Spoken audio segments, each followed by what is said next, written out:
¿En qué momento perdimos la dosis de humanidad que nos distingue de bacterias y parásitos?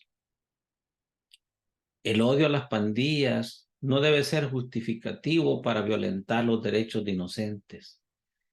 Que las víctimas de policías, soldados y custodios de centros penales no sean nuestros familiares inmediatos, no sean de nuestra casa, no debería de privarnos de la empatía.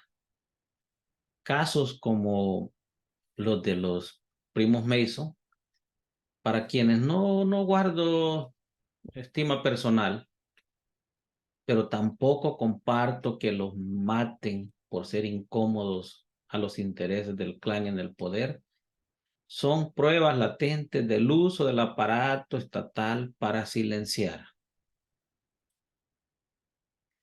¿En qué momento olvidamos nuestra historia y los costos de una democracia incipiente que permitió la llegada de la actual mafia en el poder?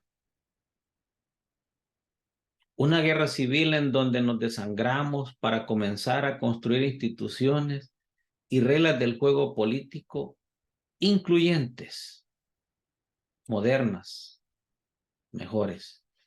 Un rechazo al militarismo y gobiernos corruptos y autoritarios que se mantenían en el poder gracias al fraude electoral. Instituciones contraloras del poder y reformas para dar empoderamiento a la ciudadanía son, entre otros, los resultados de los acuerdos de paz que por hoy están siendo mancillados. Es inaudito y repugnante que el mismo vicepresidente de la República y otros funcionarios del actual gobierno hablen de daños colaterales para justificar violaciones masivas a los derechos humanos, siendo que su mismo padre fue asesinado por un régimen muy parecido al modelo del que hoy forma parte. La tortura cometida por agentes del Estado parece que ya no altera la conciencia nacional, porque la propaganda del gobierno muestra a diario a cientos de tatuados tras las rejas en la prédica de que este presidente ha logrado derrotar a las pandillas, cuando sabemos que hay pactos documentados entre el gobierno y las clicas.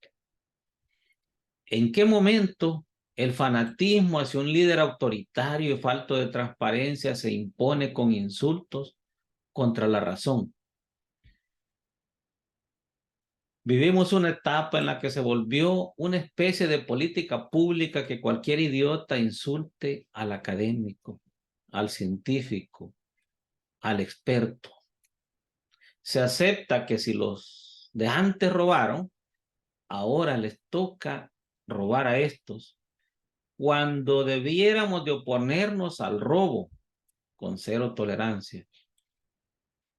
En otro apartado, no se puede cuestionar cada uno de los excesos del presidente. No se le puede llamar mentiroso, ni se le puede criticar por sus acciones desmedidas, porque batallones de gatilleros digitales linchan al sujeto que piensa, cuestiona y reclama contra la corrupción. ¿En qué momento se normalizó que el Estado salvadoreño vuelva a capturar arbitrariamente y a meter a la cárcel de forma indefinida a miles de compatriotas sin mediar causa? No ha desaparecido la presunción de inocencia, pero fiscales y jueces envían a campos de concentración a todo detenido que cayó en manos de policías y que incluso fue detenido por soldados cuando la Constitución no manda, no faculta, no autoriza que elementos de la Fuerza Armada participen más que como tarea de apoyo a la policía. Y en muchos de estos casos, en miles de estos casos, sin mediar delito, ni mucho menos presumirse participación en los mismos. Los jueces, en la práctica, se volvieron pasapapeles, pusilánimes y sin independencia judicial, para que el bachiller en la presidencia no se irrite. Frases como Estado de Derecho, debido proceso, derecho de defensa, control difuso de constitucionalidad, etcétera, suenan etéreos para las masas hasta que viven en lo individual, en carne propia, las arbitrariedades del gobierno. Quiero pensar que estos años de oscurantismo no serán prolongados y que pronto veremos caer al esquema de propaganda que por hoy controla los poderes del Estado, siendo llevados los responsables ante la justicia, muy a pesar de que hoy por hoy se sientan intocables.